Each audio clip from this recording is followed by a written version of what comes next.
In 1969, the United States sent two men to the moon using less computing power than a modern refrigerator. It was a serious achievement back when achievements were allowed to be serious. Children watched in classrooms, engineers smoked indoors, presidents sounded like they read books, and for one brief moment, we had the upper hand in space, and everyone knew it. Then we got distracted. Half a century later, we've returned to the heaven, not with flags and capsules, but with billionaire hobbyists and satellites that sell us shampoo. Still, the game is the same, only the uniforms have changed. The Soviets are gone, and in their place stands a country that doesn't lose sleep over human rights, but does care very much about lunar mining rights. And across from them, representing America, is not NASA, but a man who once named his company after a meme about tunnels. Yes, the new Cold War is here. It's playing out in orbits, on launch pads, and in PowerPoint decks labeled top secret, but leaked on Discord, and it's being fought between a command economy backed by the People's Liberation Army and a private firm that launches rockets, sells flamethrowers, and occasionally tweets in Latin. Today, we're going to trace the slow collision between SpaceX and China. We'll explain why launch monopolies are the new nuclear deterrents, how a Starlink terminal can get you killed, and why space warfare now involves more spreadsheets than explosions. It may not look like a war, but that is because we have not yet figured out what war looks like in zero gravity. Let's begin.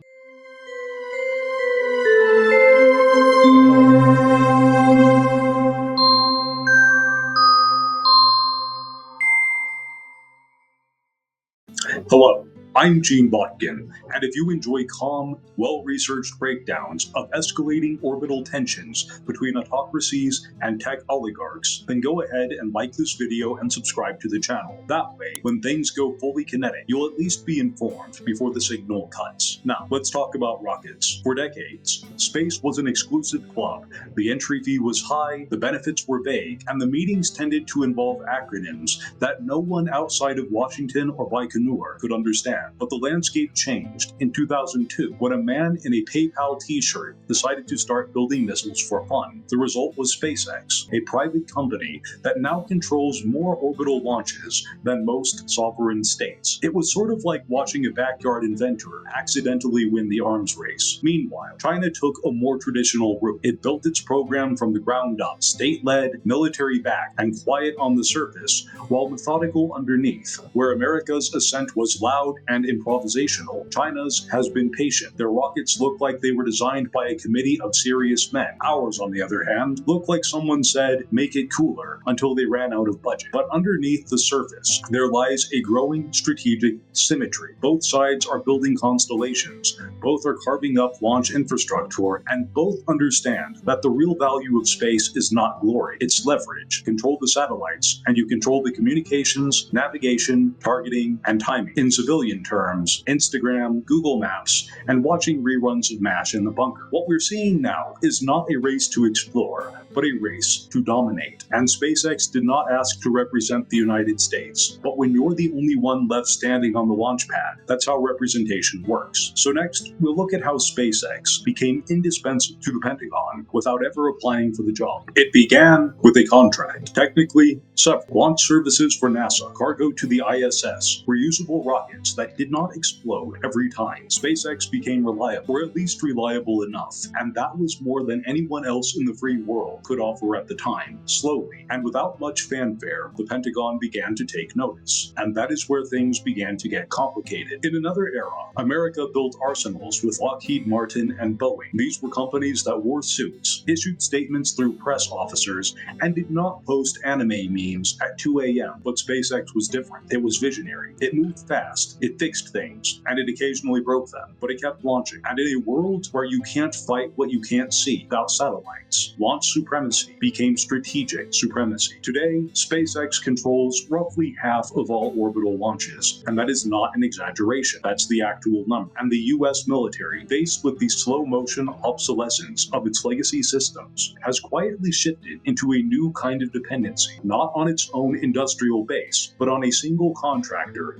whose CEO CEO, also runs a car company and threatens to move to Mars. The Air Force now signs launch contracts with SpaceX under the assumption that it will be faster, cheaper, and more available than the Air Force itself, which raises a few questions, and none of the answers are especially comforting. What happens when national security rests on the schedule of a private launch company? What happens when your GPS, your drones, and your missile tracking systems all trace back to a guy who treats meetings like they're optional? And more importantly, what happens when the other superpower notices? Next, we'll turn to China's counter strategy and how it plans to outmaneuver SpaceX without ever naming it. China does not need to tweet. It prefers PowerPoint. If SpaceX is loud, erratic, and theatrical, then China's space program is the opposite. No live streams, no countdown jokes, just steady launches, silent upgrades, and the occasional satellite that turns out to have more than one purpose. Their civil space agency, CNSA, shares more than a name with the Chinese military. It shares facilities, engineers, and goals. The civilian veneer of the Chinese space program is exactly that, a veneer. Behind it lies a tightly coordinated system of military-civil fusion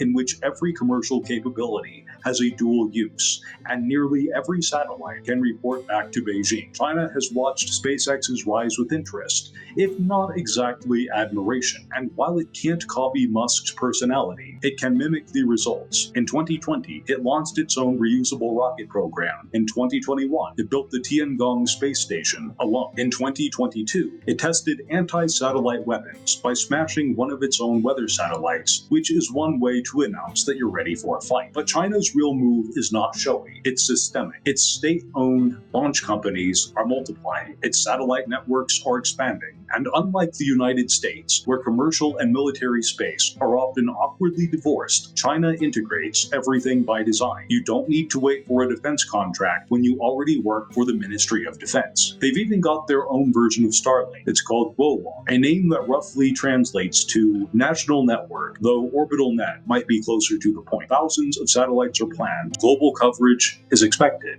and dual-use capabilities are baked in, without press conferences, without logo reveals, just by action. And so, while America debates the ethics of billionaires in space, China builds infrastructure quietly and permanently. Next, we'll examine why this battle is not just about satellites. It's about time, latency, and the ability to blink before your enemy does. In the old Cold War, the arms race was measured in megatons, but now it is measured in milliseconds. When you fire a hypersonic missile or deploy a drone swarm, the speed of your communication system matters, not in theory, but in practice. The time it takes for a signal to travel from the battlefield to a satellite, to command center, and back can mean the difference between a successful intercept and a very expensive crater. And that is where low Earth orbit comes in. SpaceX's Starlink constellation, now over 6,000 satellites strong, is not a tech curiosity anymore. It is a combat platform. It reduces latency, improves bandwidth,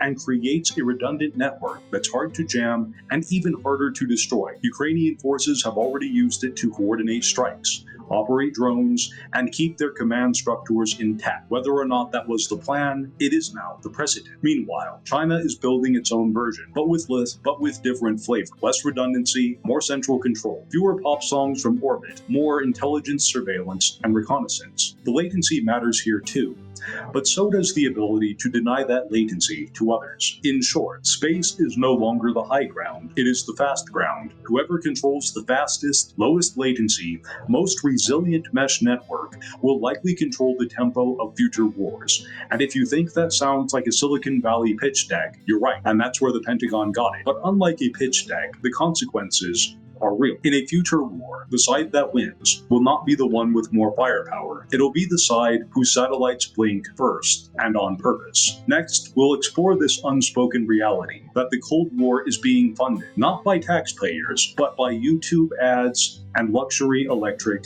cars. In most great power rivalries, the funding source is fairly predictable: taxes, tariffs, colonial exploitation, and maybe the occasional war bond. But today, the most valuable space infrastructure in the Western world is being bankrolled by car sales, cryptocurrency speculation, and Twitter meltdowns. It would be funny if it weren't working. SpaceX, despite its image as a space-first company, is deeply tied to the financial success of Musk's risks other ventures. The rockets do not pay for themselves, neither do the engineers.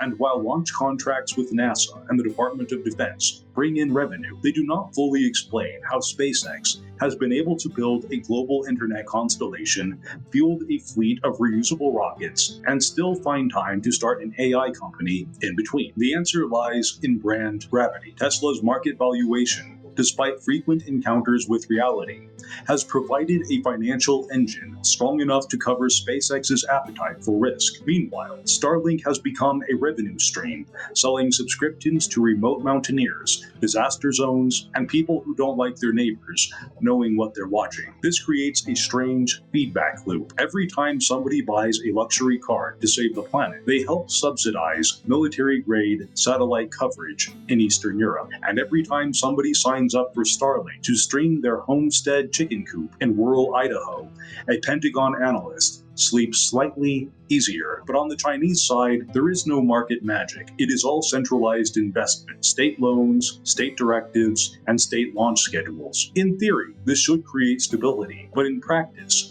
it means no built-in popularity contests and fewer flamethrowers for sale. The irony is hard to miss. America's lead in the new Cold War is not coming from the state. It is coming from one man's personal brand and his ability to monetize attention faster than Beijing can deploy assets. But where is this all headed? It is all headed into cislunar space, where the real game is already beginning. While the public debates Mars missions and space hotels, the real action is unfolding somewhere far less glamorous. Cislunar space, the zone between Earth and the Moon, is not trending on social media, but it should be. It is where infrastructure is quietly being built. Relay satellites, lunar orbiters, and navigation grids are among the items. And most importantly, landing systems for cargo and personnel. In other words, forward operating bases. SpaceX has taken an early lead. Its Starship system, large, messy, and occasionally fire-prone, is now NASA's chosen lander for the Artemis program. If it works, it will deliver not only astronauts, but tonnage, habitats, rovers, and resource extraction tools. It is a system designed for scale, which is how you win real estate disputes on lifeless rocks. China, for its part, is not waiting to be invited. Its Chang'e program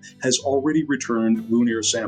Its future missions, co-developed with Russia, on paper at least, include crewed flights, surface bases, and the vague but ominous phrase International Lunar Research Station, which sounds collaborative, but usually just means we call the shots. No one is building this for science alone. The moon is a test bed for logistics, communications, orbital mechanics, and territorial norms. Whoever builds the most infrastructure early sets the standards for everyone else. And that's the real race, not for flags, but for footholds. And so the Cold War creeps outward, first into the upper atmosphere, then into orbit, and then the lunar sphere. All while everyone pretends it's about exploration. Space is becoming territorial, and the moon, once a symbol of peace and wonder, is about to receive zoning permits. Which brings us to a final uncomfortable question. What happens when the new Cold War goes hot and satellites begin to fall? So far, it has been quiet. Too quiet? No battles, no explosions, and no dramatic satellite takedowns outside of test ranges that accidentally produce thousands of orbital shards. But make no mistake, there are war plans, there are contingency briefings, and there are more than a few PowerPoint slides with words like denial, degradation, and de-orbit. If the Cold War turns hot, it will not start with a moon-based invasion. It will begin with silence, a GPS outage, a broken link, a terminal that stops blinking in some contested theater, and for a few seconds that matter, one side sees and the other side doesn't.